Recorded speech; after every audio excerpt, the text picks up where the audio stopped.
Je ne m'y arrête pas parce que si chacun y va avec ses grands-parents... Bon, je reviens au sujet. Non, mais c'est bon, quoi. C'est bon, personne parmi nous...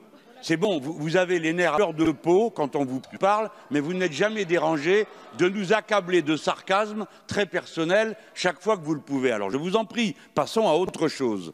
Cette autre chose, c'est l'idée de M. Jumel qui dit qu'il faut augmenter les salaires et il estime que cela a à voir avec les objectifs affichés de la loi. Car vous faites une loi, pardon, pas vous, parce que sinon vous allez monter au plafond. Cela là-bas en bas, c'est-à-dire le gouvernement, fait une loi dont il pense qu'elle va favoriser l'emploi parce qu'elle va libéraliser les conditions d'embauche, parce qu'elles seront meilleures, parce qu'on permettra de licencier. Bon, tout ça on connaît, c'est la politique de l'offre. Nous sommes sur la ligne de la politique de la demande, c'est-à-dire que si vous faites ce que propose M. Jumel, premièrement, vous tenez compte d'un fait qui est incontestable, c'est que depuis 1982, sur le total de la richesse produite par la patrie, c'est-à-dire par tous ceux qui travaillent, il y a 10 points qui autrefois venaient dans les poches des salariés, qui dorénavant passent dans les poches du capital. Pas de vous, du capital.